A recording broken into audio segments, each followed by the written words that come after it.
Hello friends, स्वागत है आपका हमारे यूट्यूब चैनल पर।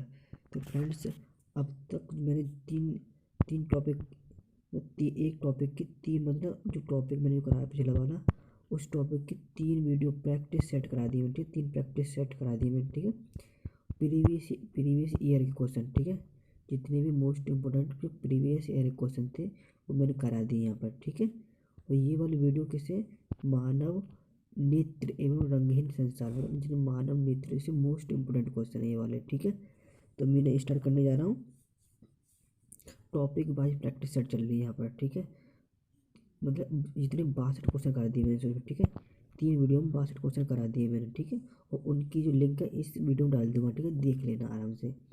तो अगर वीडियो अच्छी लगे तो लाइक करना, शेयर कर देना चैनल को और सब्सक्राइब कर लेना। ठीक है, तो मैं स्टार्ट करने जा रहा हूँ पहला क्वेश्चन। तो पहला क्वेश्चन है हमारा, मानव नेत्र के किस भाग पर किसी वस्तु का प्रतिबिंब बनता है। जो मानव नेत्र है उसके किस भाग पर वस्तु का प्रतिबिंब बनता है। तो किस भाग पर बनता है, कॉर्निया पर बनता है या परितारिका का बनता है या पुतली का बनता है, रेटिना या दृष्टिपटल बनता है। तो बताइए किस में बनता है। ये मानव नेत्र का कि किस भाग पर वस्तु का प्रतिबिंब बनता है, बताइए जल्दी से। तो ये बनता है रेटिना या दृष्टिपटल पर। किस पर, रेटिना या दृष्टिपटल पर बनता है। ठीक है, आगे चलते हैं। नेक्स्ट क्वेश्चन हो, तारों के टिमटिमाने की व्याख्या किस सिद्धांत पर आधारित है। तारों के टिमटिमाने की व्याख्या किस सिद्धांत पर आधारित है। अपवर्तन के सिद्धांत पर, प्रकीर्णन के सिद्धांत पर, बड़विक्षेपण के सिद्धांत पर या इनमें से कोई नहीं। तो किस सिद्धांत पर आधारित है तारों को टिमटिमाना, तो वो आधारित है अपवर्तन के सिद्धांत पर। किस पर, अपवर्तन के सिद्धांत पर आधारित है। ठीक है, मोस्ट इम्पोर्टेंट क्वेश्चन है ये वाला। ठीक है, चलते हैं नेक्स्ट क्वेश्चन पर टाइम ना वेस्ट करते हुए। Question number 3। तो क्वेश्चन नंबर तीसरा है हमारा, नेत्र लेंस की फोकस दूरी अधिक हो जाने से कौन सा दृष्टि दोष होता है।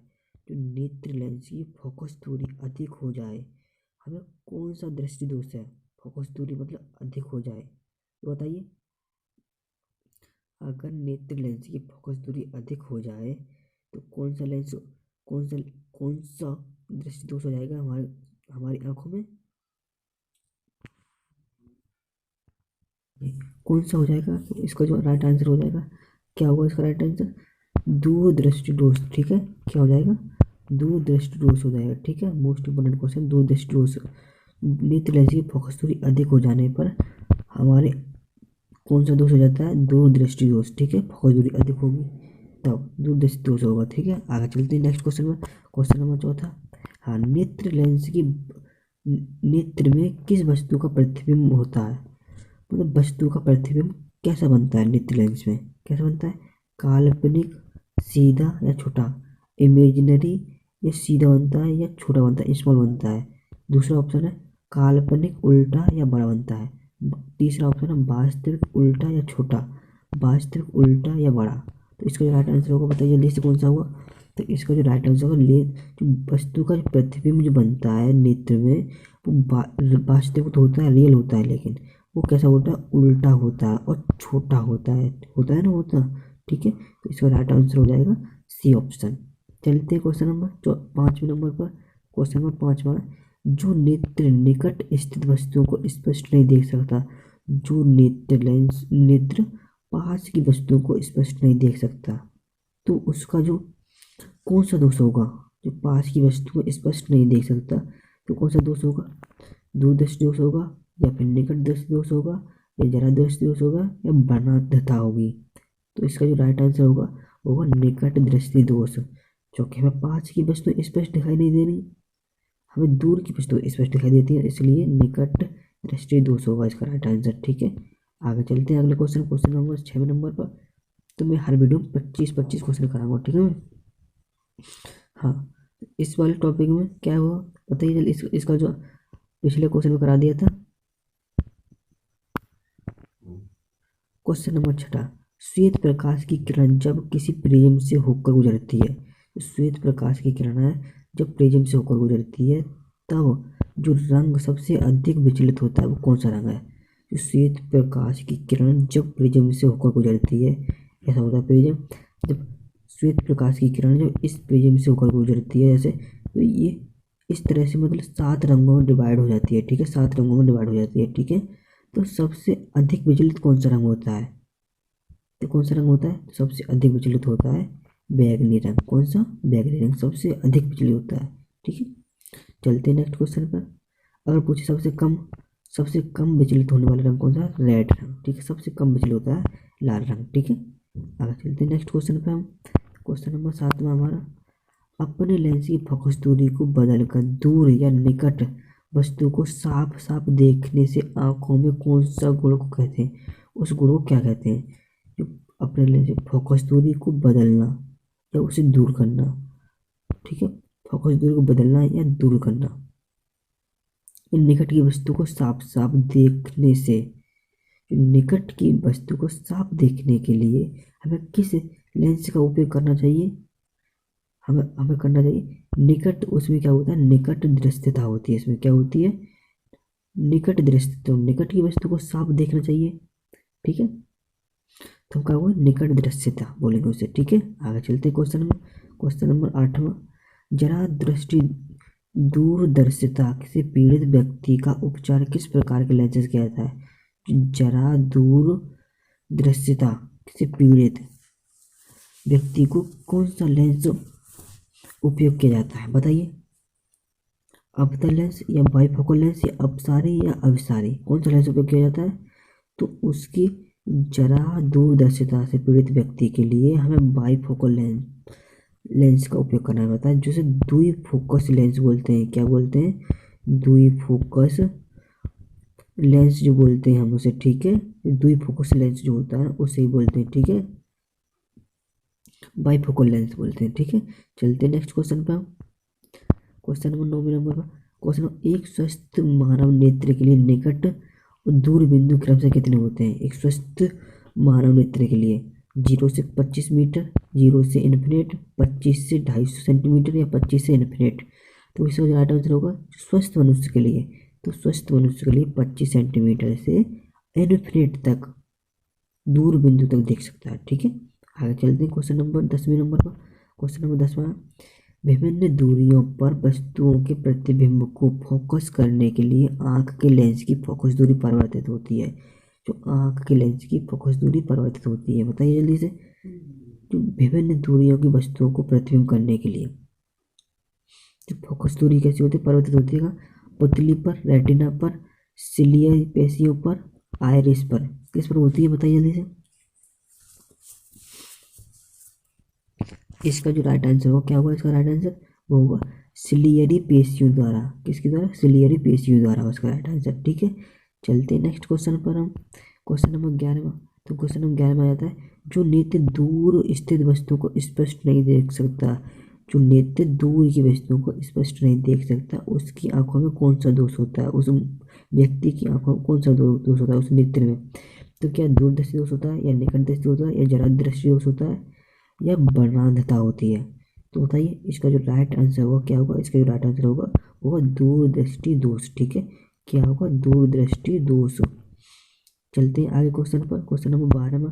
क्वेश्चन में टाइम वेस्ट करते हुए मुझे जल्दी कराऊंगा, ठीक है। किस दृष्टि दोष में किसी वस्तु का प्रतिबिंब रेटिना के आगे बनता है? कौन सा दोष होता है जो वस्तु का प्रतिबिंब रेटिना के आगे बनता है? जो रेटिना होता है उससे आगे बनता है, तो कौन सा होता है दोष? तो बताइए, निकट दृष्टि दोष में, या दूर दृष्टि दोष में, या जरा दृष्टि दोष में? तो इसका जो राइट आंसर होगा क्या होगा? इसका राइट आंसर ये कह रहा है, दृष्टि दोष से किसी व्यक्ति का प्रतिबिंब रेटिना के आगे, रेटिना के आगे बनता है। किसका बनता है? तो बताइए। देखो ऐसे लेंस होते हैं, ये तो क्या है? उत्तल, और जी क्या है? अवतल, ठीक है। और हमारे यहाँ पर आँख, अगर हम आँख रख दें, ठीक है, इस तरह से आँख रख दें, तो यहाँ पर मतलब ये लेंस है, ठीक है। अगर हम इसके सामने रखें तो ठीक है, तो ये रेटिना पर पड़ता है, ठीक है। अगर उत्तल लेंस की बात करें तो ये रेटिना के पीछे पड़ेगा, ठीक है। चल अभी देखता हूँ, तो इसके 1 मिनट। तो इसका जो राइट आंसर होगा क्या होगा? निकट दृष्टि दोष में। क्या होगा? निकट दृष्टि दोष में मैं बताया था। तो रेटिना के आगे निकट, और उसमें अवतल लेंस में बताया था ना, जो अवतल लेंस होता है निकट दृष्टि दोष के लिए अवतल लेंस का उपयोग करते हैं। तो यहाँ पर ये आँख है, तो ये आँख रेटिना के आगे बनता है ये, ठीक है, रेटिना के आगे। आगे चलते हैं अगले क्वेश्चन पर। और रेटिना के पीछे उत्तर लेंस का, ठीक है, और उसमें दूरदर्शी दोष होता है, ठीक है। आगे चलते हैं next question, question number 12 number पर। क्वेश्चन नंबर 13 में आ गया, ठीक है। नेत्र में समझन क्षमता कम होती है, नेत्र में समझन क्षमता कम होती हो जाने से उत्पन्न होता है, समझन क्षमता कम हो जाएगी तो उसमें क्या उत्पन्न हो जाएगा, उसमें हो जाएगा जरा दृष्टि दोष उत्पन्न हो जाएगा, ठीक है। क्या जरा दृष्टि दोष उत्पन्न हो जाएगा उसमें। आगे चलते क्वेश्चन नंबर 14 में पर। चंद्रमा पर खड़े अंतरिक्ष यात्री को आकाश प्रतीत होता है, चंद्रमा पर खड़े यात्री है उसको आकाश प्रतीत कैसा दिखाई देता है, नीला या उजला या लाल या काला, कैसे वो इसका राइट ऑप्शन। तो इसका जो राइट ऑप्शन होगा, चंद्रमा पर खड़े व्यक्ति को आकाश काला दिखाई देता है, ठीक है, अंतरिक्ष यात्री को। आगे चलते हैं क्वेश्चन नंबर 15 में पर। क्वेश्चन नंबर 15 में कहता है, क्वेश्चन नंबर 15 में क्या कहता है, श्वेत रंग कितने रंगों के मेल से बना होता है। तो श्वेत रंग जो होता है जो कितने रंगों से मिलकर बना होता है, कितने रंगों से मिलकर बना होता है श्वेत रंग। श्वेत रंग होता है वो 5 रंगों से मिलकर बना होता है, ठीक है, कितने रंगों से, 5 रंगों से। अब बात करें हम प्रथम रंग, जो हमारे प्रथम रंग है, फर्स्ट कलर बोलते हैं इसे, ठीक है। फर्स्ट कलर जो बोलते हैं वो कौन कौन से होते हैं, देखो मैं ट्रिक बताऊँ। एक फर्स्ट कलर होते हैं वो इस तरह से रखो, RVG, ठीक है, रेड ब्लू और ग्रीन, ठीक है, ये प्रथम रंग बोले जाते हैं, ठीक है। मोस्ट इंपोर्टेंट क्वेश्चन है ये वाला, RVG। RVG याद रखो, ठीक है, रेड ब्लू ग्रीन, 3 होते हैं प्रथम रंग बोले जाते हैं ये, ठीक है। चलते हैं नेक्स्ट क्वेश्चन पर। और इसका जो राइट आंसर क्या हुआ, 5 रंग, ठीक है। श्वेत रंग किसके रंगों से मिलकर होता है, 5 रंगों से मिलकर बना होता है। चलते हैं नेक्स्ट क्वेश्चन पर। Question number 16। दृश्य प्रकाश में किस वर्ण का तरंगदैर्घ्य अधिकतम होता है, मतलब किस रंग का तरंगदैर्घ्य अधिकतम होता है, मैक्सिमम होता है, किस रंग की तरंगदैर्घ्य किस अधिकतम होती है। अब बताइए, बैंगनी रंग की तरंगदैर्घ्य या लाल रंग की या नीले रंग की या पीले रंग की। तो सबसे अधिक वेवलेंथ किसकी होती है, वो किसकी होती है, रेड रंग की होती है। और सबसे कम की बात करें तो बैंगनी रंग की, सबसे मिनिमम इसकी बात करें तो ये होती है मिनिमम, और ये होती है मैक्सिमम, ठीक है। ये क्या होती है, मैक्सिमम, ये होती है मिनिमम, ठीक है। चलते हैं नेक्स्ट क्वेश्चन पर। आगे क्वेश्चन नंबर 17 पर। इंद्रधनुष का बढ़ना किस परिघटना पर आधारित है। तो इंद्रधनुष का बढ़ना किस परिघटना पर आधारित है, तो बताइए, तो किस परिघटना पर आधारित है। तो ये प्रकाश का परावर्तन, प्रकाश का अपवर्तन, प्रकाश का वर्ण विक्षेपण, या इनमें से कोई नहीं। तो ये इंद्रधनुष की जो परिघटना है ये किस पर आधारित है, तो इंद्रधनुष की परिघटना किस परिघटना पर आधारित है, इंद्रधनुष बनना, प्रकाश का वर्ण विक्षेपण, प्रकाश के वर्ण विक्षेपण पर आधारित है, ठीक है। इंद्रधनुष की परिघटना जो बनती है, इंद्रधनुष बनता है ना, उस पर। चलते हैं क्वेश्चन नंबर 98 पर। जो नेत्र निकट स्थित वस्तुओं को साफ नहीं देख सकता, जो नेत्र पास की वस्तुओं को साफ नहीं देख सकता, उसे हम निकट दृष्टि दोष कहते हैं, ठीक है। क्या कहते हैं, निकट दृष्टि दोष बोलते हैं उसको हम। ये पास की और दूर की वस्तु साफ साफ दिख जाती है, पास की वस्तु साफ नहीं दिखती। अगर हम बात करें दूर दृष्टि दोष की इसकी, तो दूर की वस्तु साफ दिखती है, पास की वस्तु साफ नहीं दिखती है, ठीक है। ऐसे ही याद रख लेते हैं। चलते हैं अगले क्वेश्चन में, क्वेश्चन नंबर 19 पर। अगर वीडियो अच्छी लग रही हो तो लाइक कर देना, ठीक है। आगे चलते हैं क्वेश्चन नंबर 19। किसी कोलॉइड विलयन में निलंबित कणों से प्रकाश के प्रकीर्णन को कहा जाता है, जो किसी कोलॉइड विलयन में निलंबित कणों से प्रकाश के प्रकीर्णन को कहा जाता है, क्या कहा जाता है, वायुमंडलीय प्रभाव, किंडल प्रभाव, टिंडल प्रभाव, या क्विंटल प्रभाव, क्या कहा जाता है। वो जो कोलॉइड विलयन होते हैं, ठीक, उनको क्या कहा जाए, उनको कहा जाता है टिंडल प्रभाव, क्या कहा जाता है उनको, टिंडल प्रभाव, ठीक है। चलते हैं नेक्स्ट क्वेश्चन पर। क्वेश्चन नंबर 20 पर आ जाते हैं जल्दी जल्दी से। सामान्य मानव नेत्र का दूरबिंदु क्या होता है, तो सामान्य मानव नेत्र को दूरबिंदु तो कितना होता है, सामान्य मानव नेत्र का दूरबिंदु क्या होता है, ये होता है 25 सेंटीमीटर पर होता है, या 25 mm पर होता है, 25 मीटर पर होता है, या इन्फिनिट पर होता है। सामान्य मानव नेत्र का दूरबिंदु, दूरबिंदु पूछा है इसका, ठीक है। कितना होता है बताइए जल्दी से, कितना होता है सामान्य मानव नेत्र का दूरबिंदु, कितना होता है बताइए जल्दी से। वो होता है इन्फिनिट पर, ठीक है, कहाँ पर होता है, अनंत पर होता है, ठीक है। चलते क्वेश्चन नंबर 21 पर। निकटदर्शी दोष, निकटदर्शी दोष वाले व्यक्ति के चश्मे में क्या होता है, निकटदर्शी दोष वाले व्यक्ति के चश्मे में क्या होता है, उसमें क्या होता है, उत्तल लेंस होता है या अवतल लेंस होता है या बेलनाकार लेंस होता है या इनमें से कोई नहीं। तो निकट दृष्टि दोष से व्यक्ति वाले चश्मे के लेंस में क्या होता है, उत्तल लेंस होता है। ठीक है, उत्तल लेंस क्या होता है, उत्तल लेंस। आगे चलते हैं। मानव नेत्र में उपस्थित लेंस, जो मानव नेत्र होता है उसमें उपस्थित लेंस जो होता है, मानव की आंखों में कौन सा लेंस उपस्थित होता है, उत्तल होता है या कोई लेंस नहीं होता या अवतल होता है या इनमें से कोई नहीं। क्या होगा इसका राइट ऑप्शन, तो इसका जो राइट ऑप्शन होगा, मानव नेत्र में कौन सा लेंस उपस्थित होता है, उत्तल लेंस उपस्थित होता है। ठीक है, मोस्ट इंपोर्टेंट क्वेश्चन है। आगे चलते हैं क्वेश्चन नंबर 23 पर। क्वेश्चन नंबर 23 पर, निम्न में से किस दृष्टि दोष में नेत्र को क्रिस्टलीय लेंस धुंधला अपारदर्शी हो जाता है। तो कौन सा दृष्टि दोष है जो क्रिस्टलीय लेंस धुंधला अपारदर्शी हो जाता है, कौन सा लेंस है। पर किसी जो लेंस होता है धुंधलापन आ जाता है, दिखता नहीं है। ठीक है, धुंधला दिखता है, तो कौन सा है ऐसा, तो ये होता है मोतियाबिंद। मोतियाबिंद की कमी से जो क्रिस्टलीय जो हमारा जो लेंस है वो धुंधला अपारदर्शी हो जाता है। ठीक है, मोतियाबिंद की वजह से। चलते नेक्स्ट क्वेश्चन पर। क्वेश्चन नंबर 24 पर, स्पेक्ट्रम प्राप्त करने के लिए किसका उपयोग किया जाता है, जो स्पेक्ट्रम प्राप्त करने के लिए किसका उपयोग किया जाता है, कांच की सिल्ली पर, अपवर्तन कोण दर्पण पर, उत्तल लेंस पर, प्रिज्म पर। स्पेक्ट्रम प्राप्त करने के लिए, तो स्पेक्ट्रम समझते हैं, स्पेक्ट्रम जो हम एक श्वेत प्रकाश को किसी प्रिज्म से गुजारते हैं ना, तो उसे हम स्पेक्ट्रम प्राप्त करने के लिए हम डेविएट करवाते हैं। ठीक है, तो इसका जो राइट आंसर होगा प्रिज्म। क्या होगा, प्रिज्म। ठीक है, आगे चलते हैं क्वेश्चन नंबर 25 पर। हाँ, स्पेक्ट्रम में किस रंग की किरण का विचलन झुकाव कम होता है, स्पेक्ट्रम में कौन सी कौन सा रंग है उसका जो विचलन कोण है, विचलन मतलब सबसे कम होता है विचलन, कौन सा है, लाल है, हरा है या पीला या बैंगनी है।